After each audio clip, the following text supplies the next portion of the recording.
notre assemblée diocésaine est déjà bien avancée. Je vais maintenant remettre ce document qui regroupe les 120 contributions. J'ai reçu une contribution après avoir imprimé, reçue hier matin. Donc je ne doute pas que les travaux se continuent dans vos lieux de vie, de paroisse. Continuez de cheminer ensemble avec d'autres.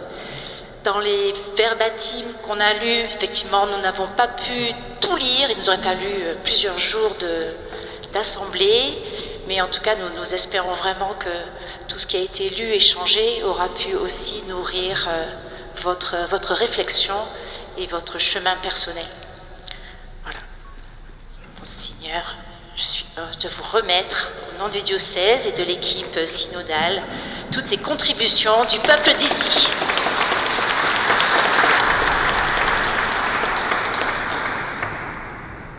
Il me revient de dire quelques mots pour presque conclure cette matinée.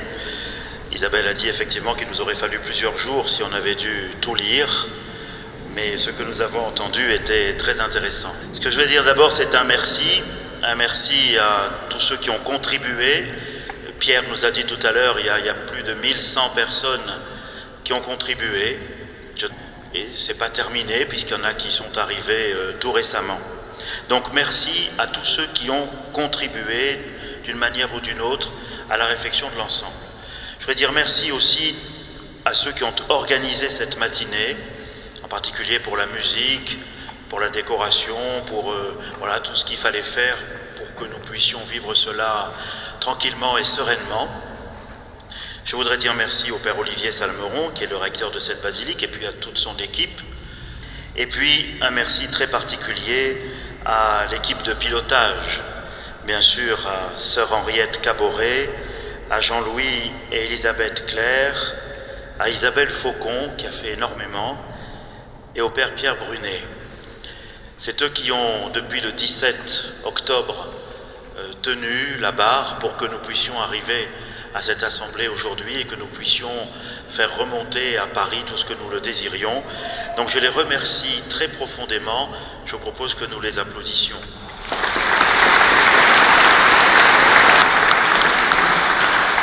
D'autant plus qu'au début, on ne savait pas trop où on allait. Je voudrais aussi remercier avec vous tous ceux qui ont participé aux tables rondes ce matin. Ce n'était pas non plus évident. Vous avez vu les grands écarts entre les verbatims et qui reflètent d'ailleurs les grands écarts de tout le document. Et il fallait trouver une bonne façon de recueillir ces écarts sans chercher à les réduire, mais en les considérant comme des marqueurs de synodalité qu'il fallait aussi honorer et vis-à-vis desquels on avait, selon la position de chacun, de ceux qui sont intervenus, des choses à dire. Et donc, en votre nom, je voudrais remercier Olivier Spinoza, Emmanuel Maupomé, Rémi Buquet, Evelyne Burle, Alexis Leproux, Sophie Richet, Jacques Leloup, Benoît Chanson, Catherine Sabat, Emmanuel Romaté, Béatrice Beaujolais, Béatrice Marquez et aussi et surtout Marine Sanzin qui a animé tous ces débats. Je vous propose aussi que nous les applaudissions tous. Et maintenant, d'abord moi je voudrais aussi vous dire que j'ai lu toutes les contributions, une après une. Donc le livre, je relirai, mais j'ai tout lu. Peut-être pas les dernières qui sont arrivées ces derniers jours, et puis celles qui arriveront bien sûr, mais j'ai tout lu. Et j'ai beaucoup apprécié. J'ai surtout apprécié celles qui étaient constructives et qui proposaient des choses concrètes. Parce que là-dessus, on va pouvoir s'appuyer pour avancer. J'ai noté bien sûr les grands écarts. J'ai noté, il faut le remarquer aussi, la surreprésentation de personnes, disons, déjà à la retraite. Ça ne veut pas dire que des jeunes ne sont pas intervenus, ils sont intervenus, mais dans l'ensemble, la proportion est faible. Donc il faut qu'on en tienne compte dans l'analyse de tout ce qui a été reçu. Et puis il y a des écarts dans la compréhension de ce qu'est l'Église. Catherine Sabat l'a relevé tout à l'heure. il y a des choses sur lesquelles aussi un peu de formation peut aider à comprendre un certain nombre de choses qui ne sont pas si compliquées. Notez tout ça, mais ça révèle justement ce besoin. Et comme je le disais tout à l'heure, ces écarts dans l'ensemble des choses sont des marqueurs de notre synodalité, c'est-à-dire de ce qu'est notre peuple de Dieu à Marseille, ici et maintenant. De cette belle expérience d'église que nous venons de faire, il y a longtemps que nous n'avions pas eu cette occasion. Et il faut que nous poursuivions. Ce que je note, c'est que c'est lorsqu'on décide de créer les conditions favorables pour qu'on puisse se parler, qu'on s'aperçoit qu'on avait depuis longtemps beaucoup de choses à se dire. C'est vrai au niveau des paroisses. On peut passer beaucoup de temps si on ne crée pas les conditions favorables pour que la parole puisse circuler. On peut continuer à vivre la vie paroissiale comme si de rien n'était. Or, nous avons beaucoup de choses à nous dire. J'avais souhaité un moment, je vous avais dit, il faut qu'on continue parce que si on s'arrête à cause du virus, si on s'arrête à cause de toute chose, si on ne crée pas des conditions favorables pour que la parole circule, on s'arrête. Et un troupeau à l'arrêt est un troupeau en danger. Donc il faut avancer. Une fois qu'on a créé les conditions favorables, il faut les entretenir. Et je crois que c'est cela, en fond, la grâce d'un synode, c'est de créer les conditions favorables pour que la parole circule.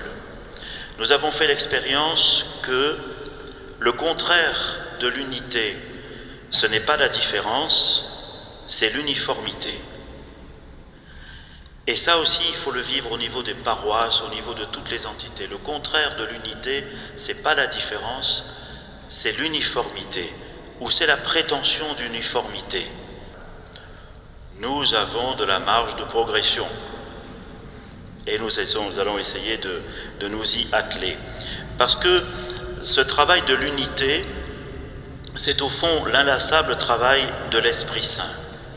Et tout ce que nous faisons peut se résumer dans le fait d'essayer de coopérer avec l'Esprit Saint. Nous avons à comprendre que nos différences peuvent avoir le sens d'une communion pour peu que nous fassions confiance en l'Esprit Saint, sans lequel nous n'aurions jamais l'audace de nous appeler frères, parce que nous sommes tellement différents que nous n'en aurions pas l'audace, et sans lequel non plus nous n'aurions pas l'audace de partir en mission pour annoncer au monde entier la joie de l'évangile de Jésus-Christ.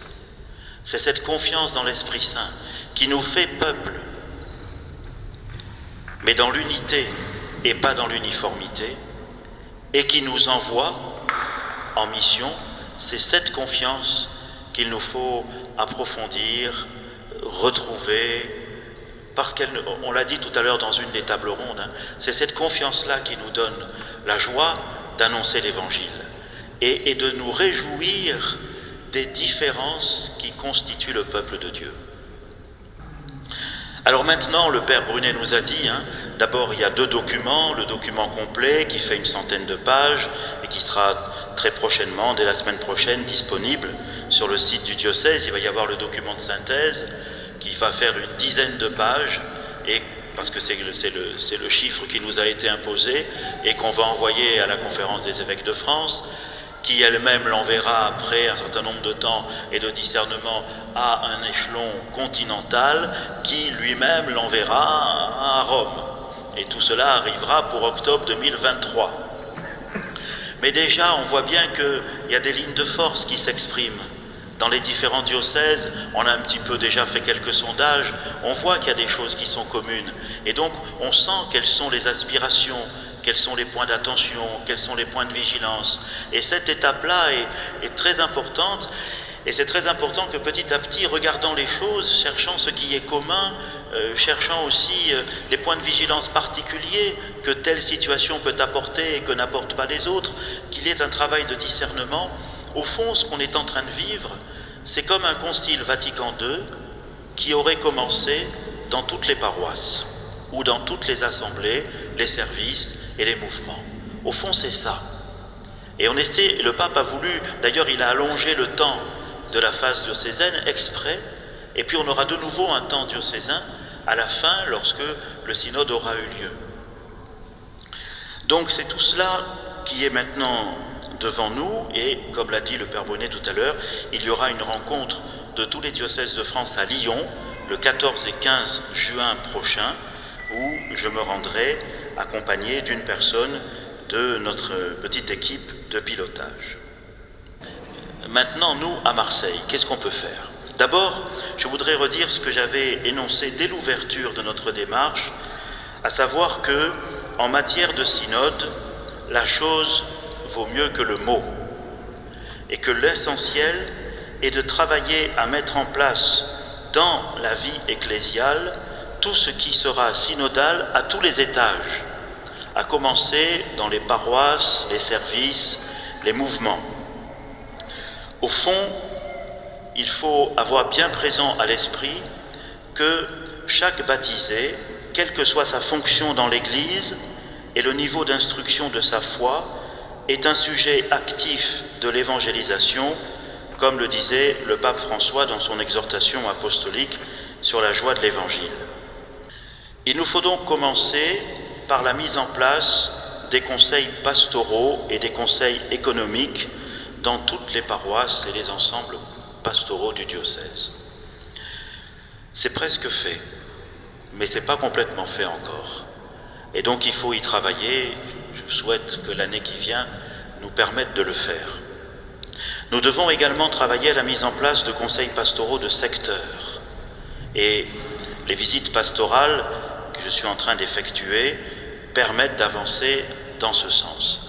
C'est très important, parce que ça ne sert à rien d'avoir des choses synodales, diocésaines en général, s'il n'y a pas une vie diocésaine, une vie synodale locale, de base.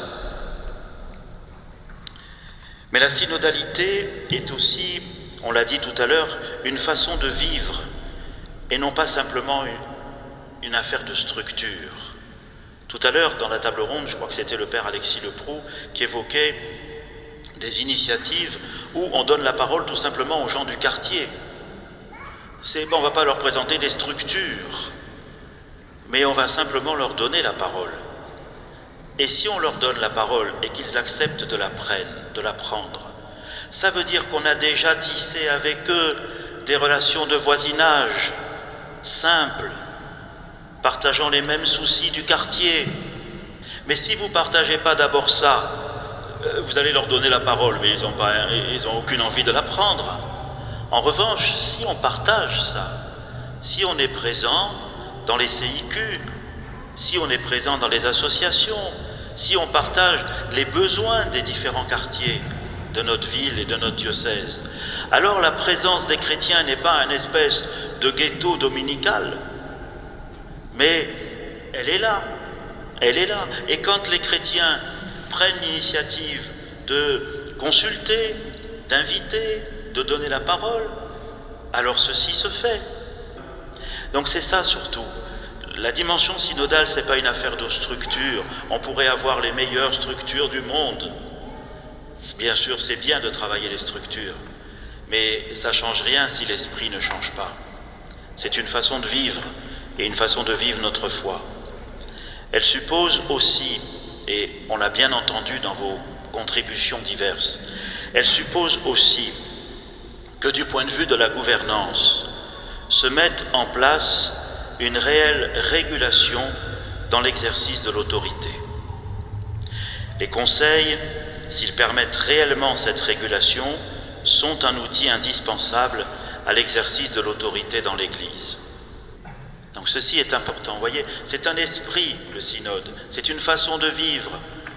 Mais du point de vue de la gouvernance, il y a aussi des points d'attention, et je les résume dans ce souci que je comprends très bien et que je partage, qu'il y ait une sérieuse régulation dans l'exercice de l'autorité. Le pape François a écrit récemment ceci. Il dit, nous devons, on ne lui avait pas dit qu'on avait la réunion ce matin, mais il dit, Nous devons nous méfier de la mentalité qui sépare prêtres et laïcs, considérant les premiers comme des protagonistes et les seconds comme des exécutants.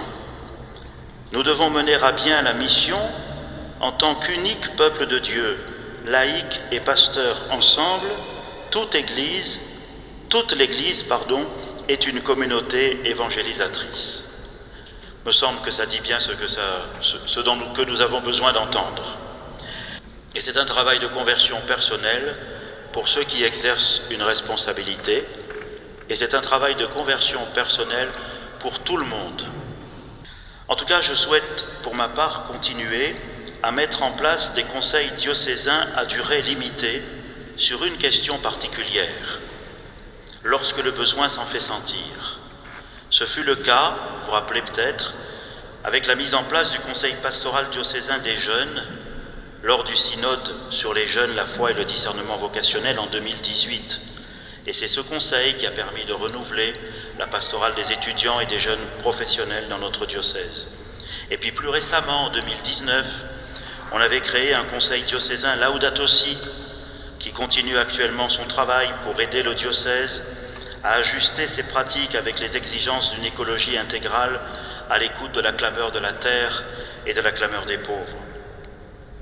Et donc dans cet esprit, c'est-à-dire d'un conseil souple, à durée limitée et avec des objectifs précis, j'ai décidé, après avoir consulté le conseil épiscopal, de créer un conseil diocésain de pastoral composé principalement de laïcs, mais aussi de religieuses, de religieux, de personnes consacrées, de diacres et de prêtres, que j'appellerai prochainement pour travailler tout le long que durera le grand processus synodal, c'est-à-dire je l'appellerai pour une durée de 2 ans, de septembre 2022 à septembre 2024, avec pour objectif principal de nous aider à suivre la dynamique du synode qui se tiendra en octobre 2023 et surtout de nous aider à préparer la réception des fruits de ce synode pour notre diocèse.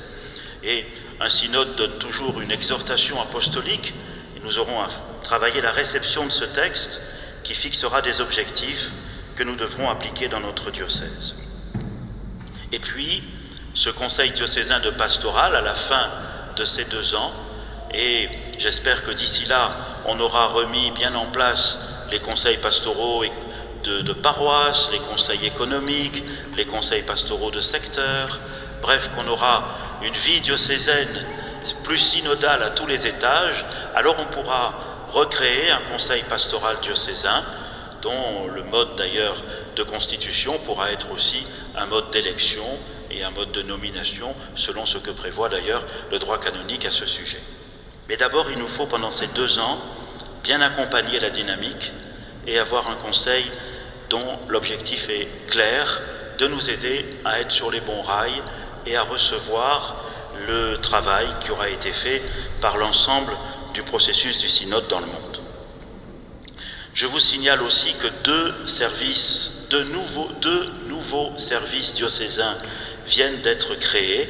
J'ai signé cela cette semaine. D'abord, un service diocésain des relations méditerranéennes, placé sous la responsabilité du père Alexis Leproux, d'autant plus important que les relations méditerranéennes sont marquantes de notre ville de Marseille et que donc il est normal à mes yeux que l'église de Marseille soit elle aussi aux premières loges de ces relations méditerranéennes. Nous accueillons des séminaristes du diocèse d'Alger, j'ai reçu récemment l'archevêque d'Alger, nous avons beaucoup de contacts avec aussi les églises du pourtour méditerranéen. Si ce n'est pas nous qui nous en occupons en France des services des relations méditerranéennes, ce ne sera pas Dunkerque ni ailleurs. Donc c'est à nous de le faire. Donc maintenant on a un service. Et puis le deuxième service diocésain nouveau, c'est un service diocésain pour la protection de l'enfance et des personnes vulnérables, placé sous la responsabilité de sœur Emmanuelle Maupomé. Je remercie le père Alexis Leproux et sœur Emmanuelle Maupomé d'avoir accepté ces 2 charges. Ce deuxième service, lui, il aura pour objectif de nous aider à mettre en œuvre toutes les décisions qui ont été prises, qui ont été rappelées tout à l'heure par la Conférence des évêques de France en ce qui concerne la lutte contre les abus, la protection de l'enfance, la protection des personnes vulnérables. Il y a du travail. Sachez que j'ai signé il n'y a pas longtemps un protocole avec le parquet de Marseille pour faciliter le signalement des cas d'abus et mieux coordonner les instances civiles et canoniques. Et puis, sachez aussi que nous avons renouvelé le Conseil diocésain des affaires économiques et que nous avons engagé la procédure de recrutement d'un nouvel économe diocésain, puisque pour le moment, nous sommes dans un intérim qu'assure le Père Xavier Manzano, que je remercie aussi, mais il ne l'assure pas tout seul, il l'assure avec toute l'équipe de l'économat. Mais il nous faut chercher un nouvel économe et nous avons engagé ce processus. Alors, pour conclure, d'abord, je me réjouis profondément du moment d'église que nous venons de vivre et je souhaite que nous continuions sur cette lancée. La joie d'un évêque, c'est d'avancer avec le peuple que Dieu a confié à sa prière, à son écoute et à sa vigilance.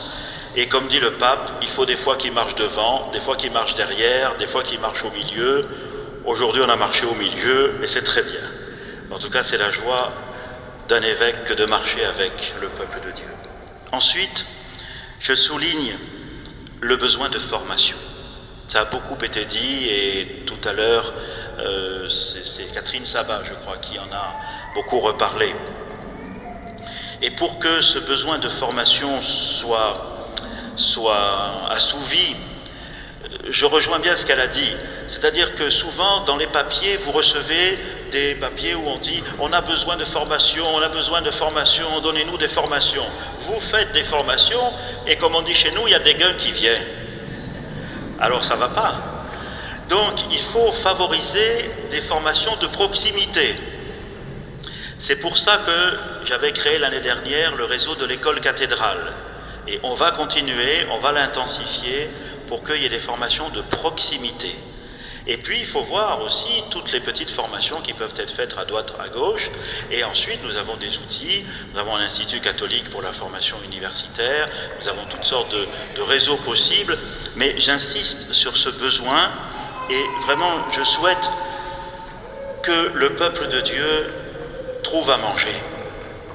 Il en a besoin. Il a besoin, comme nous tous, je me mets dedans, d'apprendre sans cesse à lire et à comprendre et à partager la parole de Dieu. Il a besoin, et je me mets dedans, d'apprendre à habiter la belle tradition théologique et spirituelle de l'Église. Il a besoin, et je me mets dedans, d'apprendre à discerner quelles sont les attitudes chrétiennes par rapport à tous les problèmes de société que nous rencontrons, comment discerner par rapport à tout ça. Tout ça, ça ne peut pas venir du ciel d'un coup. On a besoin de formation pour cela. Et donc, j'appuie beaucoup ça. J'appuie aussi, ça a été dit dans la première table ronde, l'importance de la beauté de nos liturgies et de la qualité de ce que nous proposons, même du point de vue de la charité, même du point de tous les... On doit pouvoir dire « viens et vois ». Et si nous-mêmes, on n'est pas tout à fait content de ce qu'on a à montrer, à voir, eh bien il faut travailler à ce que ce soit mieux. Et donc la beauté des liturgies, la qualité de nos célébrations, l'importance de la prière, et même l'audace de nos initiatives sociales, charitables, tout cela, on doit pouvoir dire « viens et vois ». Et donc j'insiste beaucoup là-dessus. La formation et la beauté et la qualité de ce que nous proposons. Et puis, on le verra sans doute avec le Conseil diocésain de pastoral qui va commencer donc bientôt son travail, je suggère que nous continuions à travailler, un peu comme on l'a fait là, mais peut-être on peut cette fois-ci aller plus loin dans la structuration, dans le débat, dans l'échange. Et pour cela, j'aimerais bien, je suggère qu'on travaille plus directement des questions liées à la vie de la société. Là, on était beaucoup dans comment vit l'Église, qu'est-ce que l'Église, etc., etc. C'est ce qui nous avait été demandé. Mais enfin, l'Église, elle ne vit pas pour elle-même. Elle ne vit que parce que Dieu a tant aimé le monde qu'il a donné son Fils unique. Donc, ce qui est important pour nous, c'est d'être au service de l'amour de Dieu pour le monde. Et donc, ce dont il faut que nous puissions parler aussi entre nous, c'est la façon dont nous sommes concernés, la contribution que nous voudrions apporter, le discernement que nous souhaitons opérer par rapport aux questions de la société d'aujourd'hui. Et donc, s'il y a une phase synodale, marseillaise, qui prend le relais de ce que nous venons de vivre, je suggère qu'elle puisse aussi aborder les questions suivantes. Premièrement, la lutte contre la pauvreté et l'injustice sociale. C'est très important à Marseille. Deuxièmement, les questions d'éthique biomédicale. On ne peut pas faire comme si il n'y avait pas des questions à ce sujet. Mais il faut trouver le bon moyen, la bonne méthode, la bonne façon. Troisièmement, l'accueil des personnes migrantes. Si ce n'est pas ici qu'on y travaille, et dans d'autres diocèses, Gap, Nice, Calais, il faut travailler. Tout à l'heure, Emmanuel Romaté en a dit aussi un certain nombre de choses. Quatrièmement, le soin de la création. Le bassin méditerranéen est confronté à des graves défis écologiques.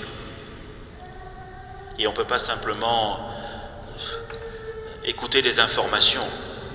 Il faut que notre façon de vivre ecclésialement mette en pratique la parole que nous voudrions porter. Sinon, ça ne sert à rien de dire aux autres ce qu'il faudrait qu'ils fassent et de ne rien changer dans ce que nous faisons. Cinquièmement, les relations méditerranéennes et le dialogue interreligieux. Le dialogue interreligieux tel que tout à l'heure Béatrice nous l'a évoqué et qui passe par ces relations d'amitié qui n'ont rien de prosélyte mais qui ne cachent pas non plus le témoignage de chacun. Et ça, c'est très important. Et sur la base de ces relations, alors on peut mieux comprendre que tout homme, toute femme, quelles que soient ses convictions, quelle que soit sa religion, tout homme, toute femme est un frère, une sœur pour qui le Christ est mort. Et que nous croyons, c'est Catherine qui l'a dit tout à l'heure, que dans toute rencontre, l'Esprit de Dieu est déjà présent. Et la rencontre, disait-elle, n'est pas tout à fait sur un pied d'égalité d'une certaine façon, parce qu'elle est un peu asymétrique, dans la mesure où, à cause de ma foi, je crois qu'il y a dans cette rencontre, pour l'autre et pour moi, un rendez-vous de l'Esprit Saint, où l'autre et moi devons apprendre quelque chose de Dieu en écoutant ce que me disent de Dieu ceux qui croient en lui d'une autre façon que moi. Donc ce thème-là aussi est très important. Et j'ajouterai un autre thème, je ne sais plus le numéro, c'est 6, les défis de l'éducation. Tout à l'heure, Jacques Leloup a un peu évoqué les choses, mais quand même aujourd'hui, et pas que dans l'enseignement catholique, dans l'enseignement public, on en a parlé un tout petit peu tout à l'heure, les défis de l'éducation sont immenses, immenses. Les familles sont bien placées pour le savoir. Et donc, ça aussi, c'est un autre point sur lequel je suggère, il pourrait y en avoir plein d'autres, mais sur lesquels je suggère qu'on puisse travailler.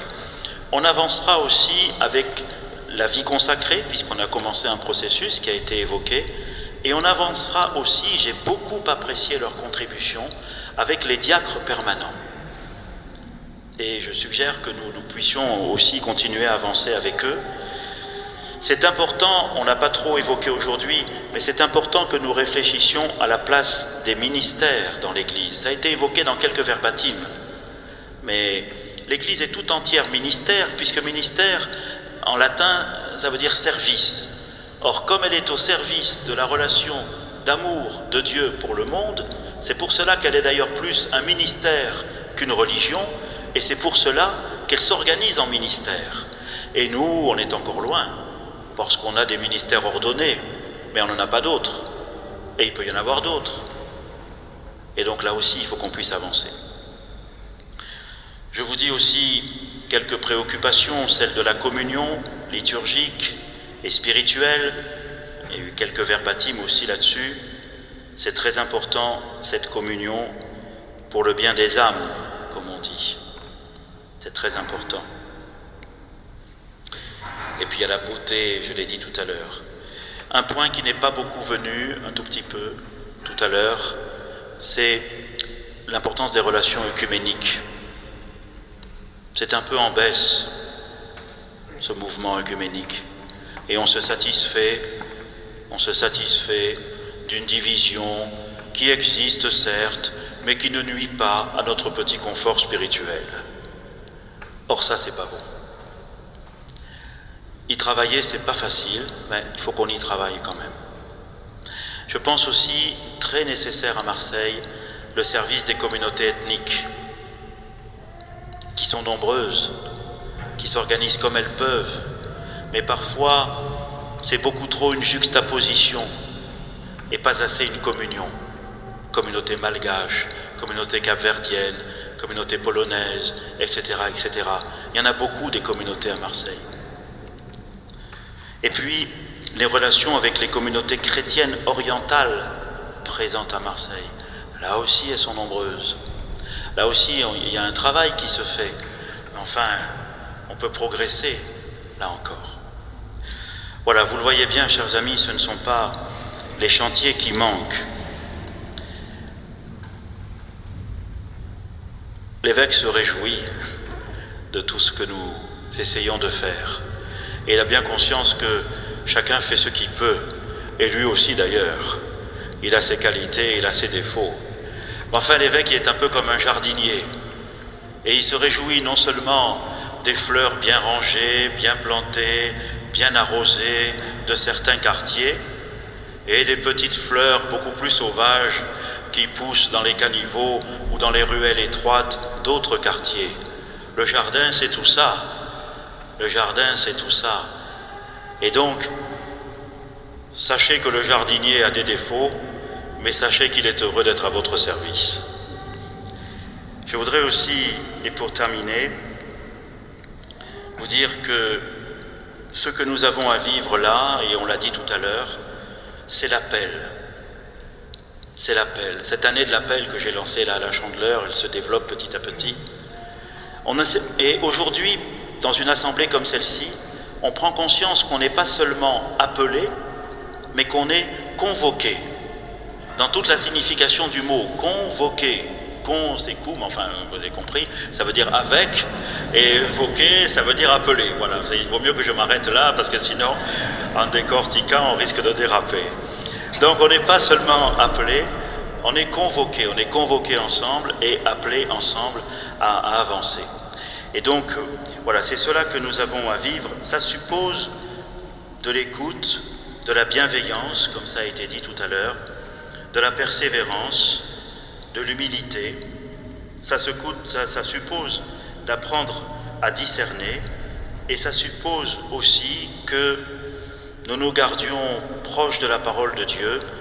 C'est elle qui est la lampe pour nos pas, c'est elle qui éclaire notre route.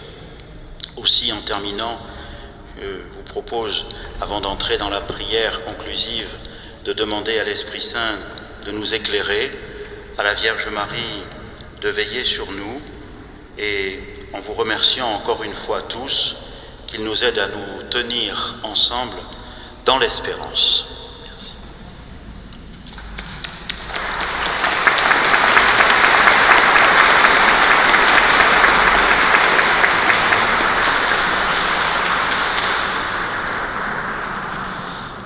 Voilà, on peut terminer, si vous le voulez bien, en redisant la prière que Jésus nous a apprise. Notre Père,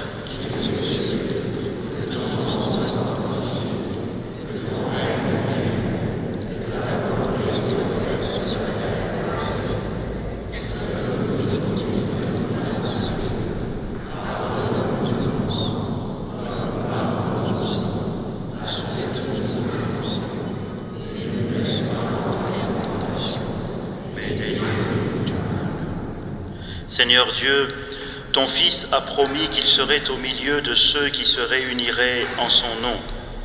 Nous t'en prions, donne-nous de reconnaître sa présence parmi nous, fais que nos cœurs éprouvent une abondance de grâce, de miséricorde et de paix dans la vérité et dans la charité, par Jésus, le Christ, notre Seigneur.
Que Dieu Tout-Puissant vous bénisse, qu'il répande sur vous la sagesse menant au salut. Amen. Qu'il vous nourrisse toujours par les enseignements de la foi et vous garde attachés à faire le bien. Amen. Qu'il tourne vers lui vos pas et vous montre le chemin de la paix et de l'amour. Amen. Et que la bénédiction de Dieu Tout-Puissant descende sur vous et y demeure toujours, le Père, le Fils et le Saint-Esprit. Amen.